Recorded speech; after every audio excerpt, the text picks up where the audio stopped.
I always say that I never sang any style of music that I hadn't heard in my household growing up. I can't approach it with any kind of authenticity. When people first heard how Florida planned to fight back against one of the worst invasive species disasters in American history, a lot of them laughed. Robotic rabbits. Snakes trained to betray their own kind. Bounty hunters getting paid by the foot. It sounded less like wildlife management and more like a Saturday morning cartoon. But the joke didn't last long, because underneath the strange headlines was a genuinely alarming problem, and a fight that Florida is now, after 2 decades of losing ground, finally starting to win. This is the real story of how an entire ecosystem nearly collapsed under the weight of a single invasive predator, and the unconventional army of scientists, hunters, and machines assembled to stop it. Before we get into the details, it's worth sitting with just how bizarre this story actually is. This is a state government that has, at various points, paid ordinary citizens by the foot to hunt giant constrictor snakes, released dozens of GPS-tagged snakes back into the wild specifically so they can lead researchers to their own mates, and built animatronic rabbits designed to twitch convincingly enough to fool a predator that can grow to nearly 20 feet long. None of it sounds like it should work, and for a long time, it didn't. But 2 decades into one of the most stubborn invasive species crises in American history, Florida's odd, improvised toolkit is finally starting to show results, and the story of how it got here says a lot about what happens when a slow-moving ecological disaster forces scientists to get creative. The story begins, as so many Florida disasters do, with a hurricane. On August 24, 1992, Hurricane Andrew tore through South Florida as a Category 5 storm, flattening homes, businesses, and, critically, a reptile breeding facility near Miami. In the chaos, hundreds of Burmese pythons escaped into the wild. Miami had long been a hub for the exotic pet trade, and the storm didn't just release captive bred snakes, it also scattered pets that owners had already released once they grew too large to manage in a suburban home. Burmese pythons are native to Southeast Asia, but South Florida's subtropical climate, dense wetlands, and abundant prey turned out to be nearly perfect for them. For years, almost nobody understood how serious the problem would become. Pythons are famously difficult to spot. Their skin pattern blends seamlessly into marsh grass and shadow, and a snake can lie motionless for days at a time. By the time researchers began taking population surveys seriously, the snakes were already established across the Everglades and expanding outward. Today, estimates for the total python population in Florida run from the tens of thousands into the hundreds of thousands, and scientists openly admit they don't have a precise number, because the snakes are simply too good at hiding. The hurricane accelerated a problem that had already been building for years. Long before Andrew hit, South Florida's exotic pet trade had made Burmese pythons a popular, if increasingly impractical, purchase. A hatchling python is a manageable, even charming, pet. A full-grown adult, which can weigh well over 100 pounds and stretch close to 20 feet, is a different animal entirely, and a difficult one to keep in a suburban home. Over the years, a steady trickle of owners who could no longer manage their snakes released them into the wild rather than surrendering them, a pattern that wildlife officials have documented repeatedly across multiple invasive reptile species in Florida, not just pythons. The storm didn't create the problem from nothing. It simply dumped years of accumulated risk into the Everglades all at once, and gave an already struggling population of escaped and released snakes exactly the head start it needed to become self-sustaining. What makes the python invasion different from most invasive species stories is the sheer scale of ecological damage. A comprehensive study of the Everglades found that in areas with heavy python density, raccoon sightings dropped by roughly 99%. Opossum sightings fell by about 98%. White-tailed deer dropped by 94%, and bobcats by 87%. Rabbits and foxes disappeared from surveyed areas almost entirely. Researchers have compared the effect to running an oversized vacuum cleaner through the food web, methodically emptying out the mid-sized mammal population that native predators like the endangered Florida panther depend on. When biologists at the Conservancy of Southwest Florida began cutting open captured pythons to study their stomach contents, the results were staggering. Necropsies have turned up muskrats, deer, wild boar, threatened wading birds, bobcats, at least 71 alligators, a goat, and even 5 domestic cats, all inside the digestive tracts of pythons examined in a single research effort. Biologists now say the list of animals pythons will not eat is shorter than the list of animals they will. One particularly startling discovery involved a python that had swallowed a 77-pound deer whole, and researchers have documented that many pregnant female pythons eat a full-size deer as their final meal before laying eggs, apparently to fuel the enormous energy cost of producing dozens of offspring at once. A single female Burmese python can lay between 50 and 100 eggs in one clutch. Left unchecked, that reproductive capacity, combined with almost no natural predators in Florida, created a population explosion that traditional hunting methods simply could not keep pace with. For years, the state's answer was the most obvious one: send people out to find and remove the snakes. Florida legalized python hunting on private land with owner permission, opened dozens of state-managed lands to removal, and eventually launched 2 organized state programs: the Fish and Wildlife Conservation Commission's Python Action Team and the South Florida Water Management District's Python Elimination Program. Contracted hunters are paid an hourly survey rate plus a bonus scale to the length of each snake they bring in, with additional monthly bonuses for the most pythons caught and the longest snake of the season. The state also created the Florida Python Challenge, an annual public hunting competition that draws snake hunters from across the entire country into the swamps for a 10-day sprint, competing for cash prizes and bragging rights. It's a genuinely popular event, and it generates headlines every summer. But here's the uncomfortable truth that wildlife biologists have been trying to explain for years: the flashy public hunt isn't actually where most of the meaningful removal work happens. Between 2017 and 2024, the state's organized programs removed somewhere between 1,600 and 3,000 pythons per year. That sounds like a lot until you compare it to population estimates in the tens of thousands, spread across a greater Everglades ecosystem that covers more than 7,800 square miles of largely inaccessible swamp, sawgrass prairie, and mangrove forest. The Python Challenge draws enormous media attention precisely because it's built for spectacle. Hundreds of amateur and professional hunters descending on South Florida for a little over a week, competing for a grand prize that reward the most snakes caught and the single longest python of the tournament. It's a great story, and it does real conservation work by removing snakes and raising public awareness. But researchers who have spent years in the field are quick to point out that the scientists doing quiet, methodical, year-round tracking work often account for a disproportionate share of the biomass actually removed from the ecosystem, even though their work rarely makes the news the way the annual contest does. One frustration researchers have voiced is that the amateur hunt, however useful, tends to overshadow the far more targeted and effective science happening in the background for the other 50 weeks of the year. The fundamental problem, whether you're an amateur hunter during Challenge Week or a full-time contractor working the swamp in November, was always the same: detection. As one lead invasive species biologist for the Water District put it, actually killing a python once you've found it is fairly simple. Finding it in the first place is the hard part, because the snakes are so well camouflaged that a person can walk within a few feet of a resting python and never know it's there. That single, stubborn obstacle is what pushed Florida's python program away from brute force searching and towards something considerably stranger. This is where the strategy gets genuinely clever, and where the creatures in this story start to sound like something out of a spy thriller rather than a nature documentary. Around 2013, researchers at the Conservancy of Southwest Florida, led by wildlife biologist Ian Bartasek, began experimenting with a technique that plays on the snake's own biology against them.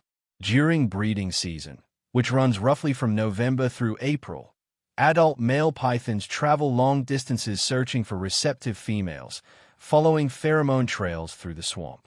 The Conservancy started capturing male pythons, surgically implanting them with radio telemetry transmitters, and releasing them back into the wild, marked with bright fluorescent tags so no hunter would accidentally remove them. These are what researchers call scout snakes, though the technique is more widely known by a more dramatic name: the Judas technique, after the male python's role in leading trackers straight to a mate. Once a tagged male starts moving with purpose, the biologists know a breeding female is nearby. They follow the radio signal, And when they arrive, they don't just find one snake. They often find a python mating ball, a tangled cluster of multiple males wrapped around a single large female, all drawn in by the same pheromone trail.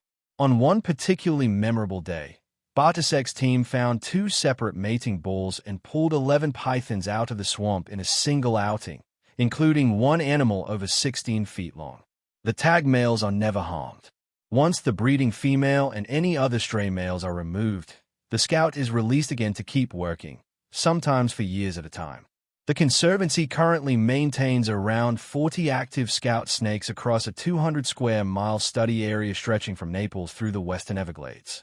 One scout, named Elvis, became something of a local legend among the research team, reliably locating 2 giant breeding females almost every season for 7 years running. Another scout, a snake the team had nicknamed Loki, worked the program for 6 years before he died, and Bartosek has spoken candidly about how attached researchers can become to an individual animal after tracking it for so long. Some of the discoveries the Scout Snake program has produced go well beyond simple removal numbers.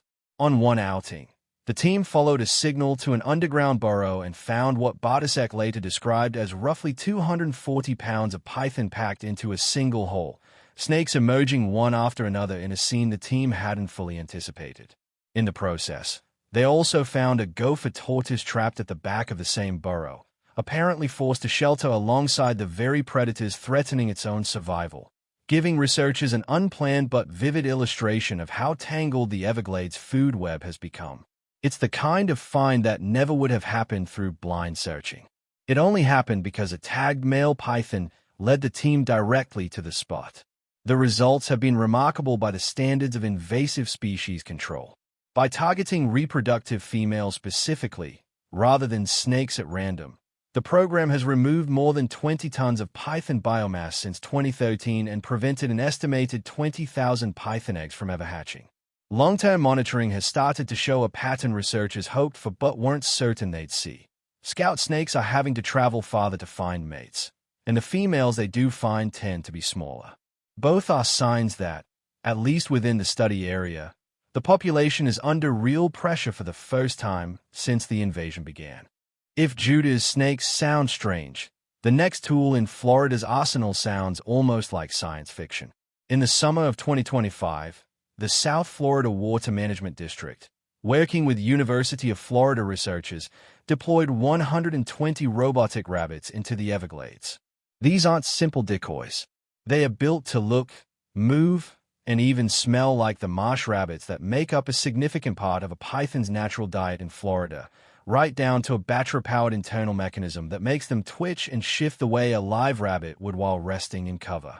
The logic behind the robot rabbits is the same logic behind the Scout Snake program. Since pythons are nearly impossible to find directly, use the snake's own hunting instincts to draw it into view instead. A stationary decoy that never moves would be easy for a python to ignore, but a robotic rabbit that shifts and fidgets convincingly is designed to trigger a predatory response, luring a hidden python out of dense cover and into a spot where researchers, equipped with heat and motion sensors tied to the decoys, can detect it. It's still an experimental program, but it represents one more attempt to solve the same stubborn problem that has defined this entire fight from the beginning. These snakes are extraordinary at hiding, and every new tool in the fight is ultimately built around getting them to reveal themselves. Not every creature caught up in this story was deployed on purpose. As researchers have spent more time cutting open pythons and examining native snakes across South Florida, they've documented the spread of a lung parasite called Reliatiella orientalis, a pentastome that pythons appear to have carried with them from their native range in Southeast Asia. In their home range, Burmese pythons and this parasite have presumably coexisted for a very long time, and the snakes seem to tolerate it reasonably well. Florida's native snake species have no such history with the parasite, and early research suggests some native species may be considerably more vulnerable to it than the pythons that introduced it in the first place.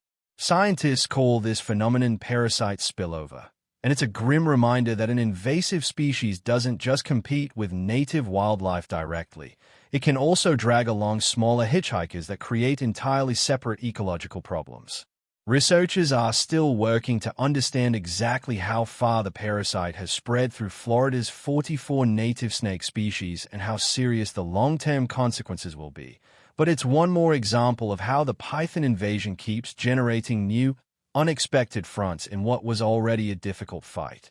The Scout Snake program's success has opened up an entirely new area of research, the chemistry behind why it works at all. Scientists studying reptile behavior have long known that many snake species use pheromones to locate mates, and Burmese pythons appear to be no exception. Researchers are now working to isolate and extract those pheromone compounds directly from shed python skins, with funding support from the state's Wildlife Commission, in hopes of eventually creating a synthetic lure that could draw pythons toward a trap or detection point without needing a live scout snake to do the work. It's early-stage research, more laboratory curiosity than deployed tool right now. But if it pans out, it could someday let managers target areas with high suspected python activity without depending on a limited supply of surgically tagged animals. There's also a longer-term worry hovering over all of this progress: climate change. Some researchers have warned that as average temperatures rise, the range of habitats suitable for Burmese pythons could expand considerably beyond South Florida, potentially making much of the southern United States hospitable to the species by the middle of this century.